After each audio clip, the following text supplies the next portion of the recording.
No verão é muito comum surgirem viroses por vários motivos, e a Vigilância Sanitária investiga os casos de virose que surgiram neste início de ano no sul e em outras regiões do Brasil. As UPAs identificaram mais de 400 casos nesse início de ano em praias de Florianópolis. São vários motivos, sintomas e meios de entrar em contato com esses vírus e bactérias. Veja agora como se prevenir e o que fazer para combater as viroses do verão. Muito bem, gente. Você já ouviu falar de viroses do verão? Eu particularmente não. E olha que eu já não sou tão novinho assim, hein? Vamos entender isso melhor. O que são? O que afinal é viroses do verão? Para a gente se prevenir. Eu tenho aqui a alegria de ter aqui ele, que ainda é um jovem doutor Marcelo Neubauer, tá certo? De Paula, que ele é infectologista. Também ele trabalha com acupuntura e medicina interna. Doutor Marcelo, para nós é uma alegria estar aqui na nossa bendita hora, para falar desse assunto. Que bom estarmos aqui. Eu que agradeço o convite, a oportunidade de trazer informações tão úteis para os seus ouvintes. Que bom. Lembrando que o doutor Marcelo também dá aula, ele também é professor, ele dá aulas também dentro da área de medicina. Doutor, afinal de contas, o que podemos, assim, de uma maneira bem resumida, entender e com alguns exemplos, o que são essas viroses do verão, doutor? Bom, vamos lá. Quando a gente fala de infecções relacionadas ao calor, a gente precisa se lembrar que os agentes patogênicos, eles gostam do calor. Por quê? A temperatura ótima para eles proliferarem é a temperatura do nosso corpo, que é de 37 graus. Então, e no calor, os alimentos eles tendem a se estragar mais depressa, né? Eles acabam estragando mais depressa. E a gente tem uma maior transmissão de alguns vírus por conta disso. Eu costumo separar o clássico da doença do verão são as diarreias. Tá? A grande maioria das vezes, essas diarreias elas acontecem em situações isoladas, como por exemplo por alimentos estragados, alimentos contaminados, principalmente alimentos contaminados durante o preparo. Claro. E alimentos que ficam mal conservados. Por exemplo, é muito comum, eu tenho muita preocupação quando eu vou num restaurante self-service, com aquela salada que está lá já há muito tempo, principalmente salada de maionese, alimentos crus. E você tem a transmissão, de vários agentes patogênicos. Por causa da temperatura que está aumentada, sim. Esses alimentos eles têm uma sensibilidade maior de ter uma decomposição. Exatamente. O que acontece? Eu tenho agentes causadores de diarreia, a doença típica do verão é a diarreia, que eles estão presentes nos alimentos. Então, normalmente a gente adquire ao comer um alimento contaminado. Muitas vezes você não é nem o agente que te provoca a doença. Tem algumas bactérias que ao se multiplicarem, só de multiplicarem no alimento, elas produzem toxinas. E, na verdade, o que você tem uma diarreia causada por essa toxina. Perfeito. E muitas vezes essas bactérias elas não alteram o sabor do alimento. Entendi. Por exemplo, o ar que a gente respira, porque a atmosfera ela é modificada por causa das temperaturas. Sim. No frio a atmosfera fica de um jeito, o ar de um jeito, e no verão também. Pode haver algum tipo também de virose que nós podemos ingerir ao respirar também? Sim, inclusive algumas... Até a questão do odor, né?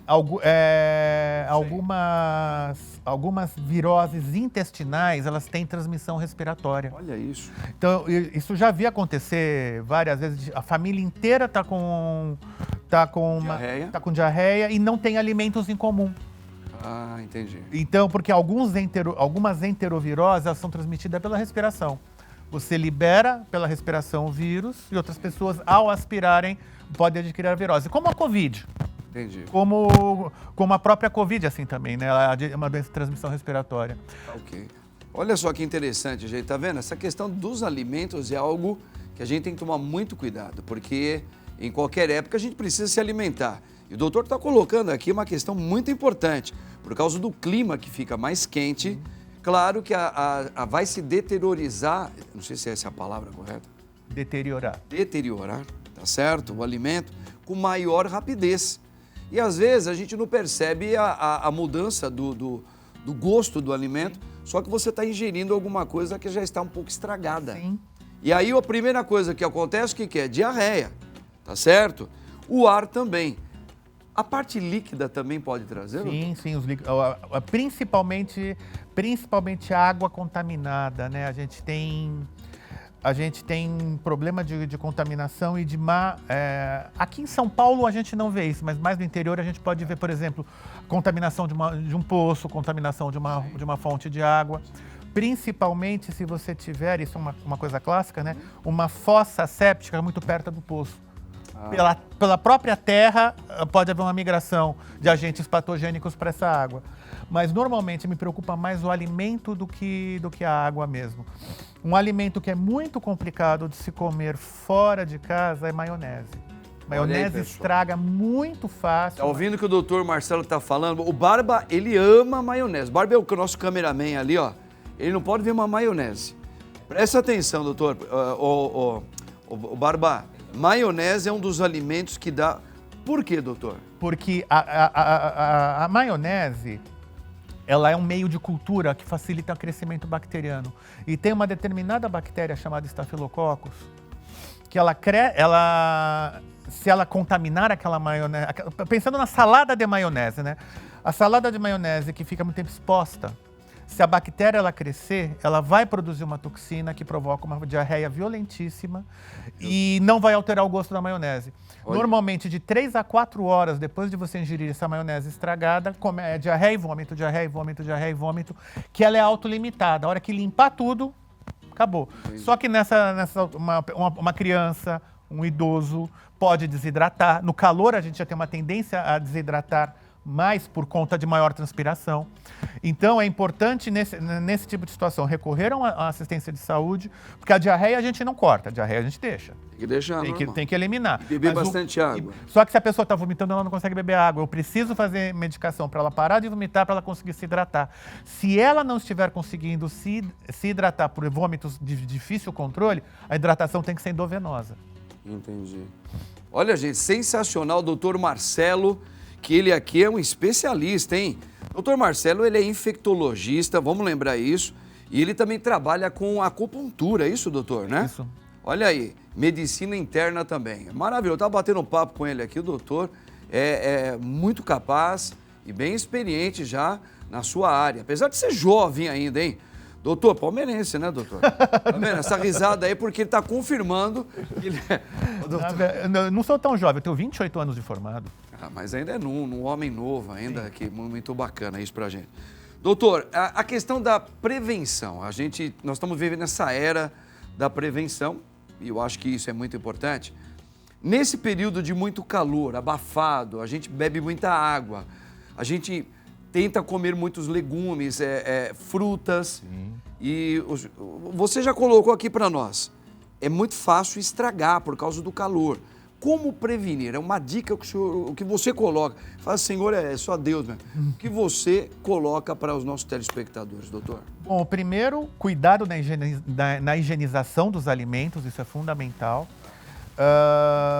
Principalmente alimentos consumidos crus, eles devem ser higienizados. Então, frutas, verduras cruas, legumes crus, eles precisam ser higienizados. Quando você fala higienizado, o que seria bom a dona de casa ou o dono de casa fazer com aquele alimento, que uma fruta, alguma coisa assim? Lavar em água corrente. Pode ser utilizado soluções de cloro para higienizar principalmente folhas, mas é importante, depois de deixar o alimento em repouso na solução de cloro, lavar bem com água corrente para eliminar todo o resíduo do cloro. Conservar os alimentos em ambiente refrigerado quando não estiver em consumo, né? Então, assim, é importante manter o alimento corretamente resfriado em geladeira no temperatura correta, para também não ficar muito gelado, senão ele perde o sabor, né? Exatamente. O que acontece? Por exemplo, fez pro almoço uma panela de feijão. Sim. Vai sobrar esse feijão para o jantar. Ele precisa ser guardado em geladeira. Aí, ó. E isso é importante. Se for guardar esse alimento por muito tempo, o ideal é que ele seja congelado, congelar o alimento, se feito de forma correta, é uma prática segura e que não altera as propriedades nutricionais do alimento. Então, o alimento deve ser congelado e aí para cada tipo de alimento, não sou a melhor pessoa para falar sobre isso, apesar de eu saber cozinhar, eu não sou um expert, mas tem técnicas corretas para congelar determinados alimentos. Que legal. Isso é muito importante. Outra coisa que a gente vê muito no verão, a gente vê... principalmente na temporada de cruzeiros, acontecimento de surtos nos cruzeiros, né? Por causa da transmissão desses vírus e aí muitas vezes pela própria água do navio. Porque já é uma água que ela é transportada. Ela é reciclada, ela é limpa e não é incomum a ocorrência de surtos em cruzeiros, a gente vê bastante. Normalmente são vírus de transmissão que a gente chama de fecal oral. Quer dizer, a pessoa contaminada, ela vai eliminar os vírus nas fezes. Essas fezes contaminando o alimento, contaminando a água, as pessoas podem se contaminar. Então, já vi situações de dezenas de pessoas no navio se contaminarem. Você que está voltando ou quer fazer um plano de viagem de navio aí, ó, atenção que o doutor colocou, hein? O verão é sinônimo de férias, calor e diversão. Mas a estação também pode trazer algumas ameaças à saúde, que podem ser confundidas com viroses inicialmente. A dengue, o chikungunya e a zika. Eles aparecem na lista de doenças mais comuns no verão por ter mais calor e chuvas. As altas temperaturas e a exposição ao sol favorecem a desidratação. A insolação acontece quando a temperatura do organismo passa dos 40 graus e impede o resfriamento do corpo. Elas estão entre as doenças mais comuns do verão, porque esta estação do ano oferece calor e umidade. Duas condições que favorecem a reprodução desses micro-organismos, vírus e bactérias. Saiba agora no Bendita Hora como diferenciar essas doenças. Muito bem, minha gente, tá vendo? Esses mosquitinhos, esses tipos de virose, essas contaminações, me assusta, hein? Tá assustando você? Doutor Marcelo, a gente tá vendo esse VT aí, né? A gente, claro, aumento das temperaturas move realmente essas possibilidades, né? Sim. Alguns tipos de insetos, de infecções, isso. Como que a gente pode evitar isso num país onde essa época aqui ela é inevitável? As temperaturas sobem muito. Sim. Até as moscas, elas começam a sobrevoar aí. Olha, aqui em São Paulo, e eu diria aqui no Brasil, as principais doenças transmitidas por mosquitos são a dengue, o chikungunya e o zika. Regiões úmidas e quentes. Regiões úmidas, praticamente o Brasil inteiro hoje em dia. Brasil inteiro, né? O que acontece? O mosquito, obviamente, no verão ele se reproduz mais. E no verão, por chover mais, a gente tem mais acúmulo de água parada. O mosquito da dengue, ele gosta de água parada e limpa. E limpa? Né? E limpa, ele gosta de água limpa. Então, por exemplo, você não vai ver criadouro de dengue no Rio Tietê ou no Rio Pinheiros. Certo. Ali você vai ver criadouro de pernilongo, de culex, que gosta de água corrente suja.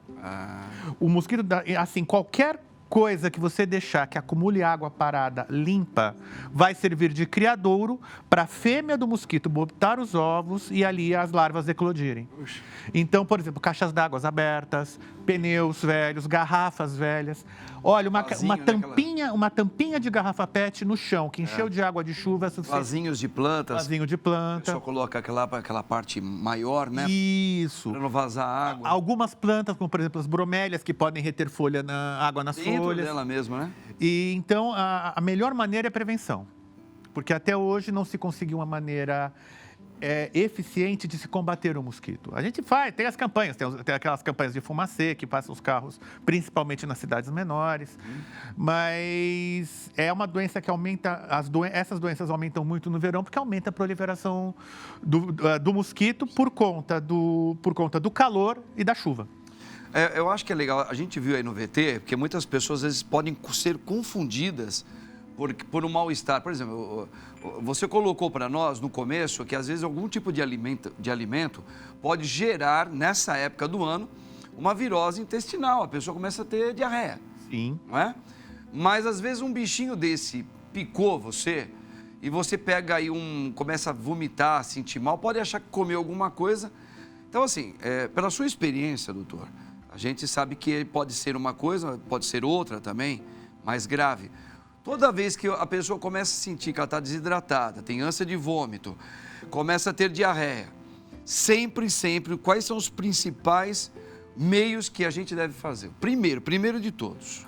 O primeiro de tudo, começou com principalmente em extremos de idade, quer dizer, crianças muito pequenas e idosos, levar ao médico. Levar ao médico. Isso é muito... Idosos e as crianças. Por quê? Porque são pessoas que têm uma fragilidade orgânica maior. Sim. As crianças, principalmente no primeiro ano de vida, elas têm um sistema de defesa ainda muito imaturo, então elas não conseguem combater adequadamente esse tipo de sintoma, às vezes precisa de um tratamento um pouco mais agressivo. Os idosos, eles perdem o equilíbrio orgânico de uma maneira mais fácil. Sim. O idoso, e a gente vai falar até um pouco disso mais na segunda parte hoje, ele perde reserva. Então é assim, quando ele está sem nenhum problema, ele está muito bem. Mas quando ele adoece, como ele não tem reserva orgânica, o adoecimento normalmente é mais grave. Entendo. Então, agora, começou a vomitar, tá com diarreia, tá tendo qualquer sintoma estranho, procura um serviço médico. Como é que é salmonela, é isso? Salmonela é comum no verão? É mais comum? A salmonela, ela é uma bactéria de transmissão fecal-oral, quer dizer, ela é transmitida por alimentos contaminados por fezes. Ela é uma bactéria que ela acontece no ano inteiro, mas ela tem uma predileção por determinados alimentos. Então, eu me lembro... Eu vi, graças a Deus, poucos casos de salmonela na minha vida, porque eles costumam ser muito graves. São muito graves. E eu lembro de uma menina, inclusive era uma estudante de medicina, que ela se contaminou comendo ostras cruas. Meu Deus. Ela, em lugar bom, em lugar legal, lá em Santa Catarina, e ela teve uma doença bastante grave. Precisou ficar internada, precisou ser operada algumas vezes. Porque a salmonela ela provoca perfurações no intestino, e eles têm que operar para resolver. Pode ser quadro bastante grave. A gente precisa lembrar uma coisa, o problema não é só a questão do calor e da umidade, a questão é que o alimento ele precisa estar contaminado. O calor, ele facilita o crescimento das bactérias, ele facilita a contaminação. Mas um alimento preparado com cuidado, com higiene adequada, quem for preparar o alimento, lavar as mãos antes de cozinhar, isso é muito importante, importantíssimo. Usar luvas para manipular determinados alimentos, porque muitas vezes as bactérias estão na nossa mão. E principalmente quem trabalha em cozinhas industriais, quer dizer, em cozinhas de restaurante, tudo, precisa ter um controle higiênico maior.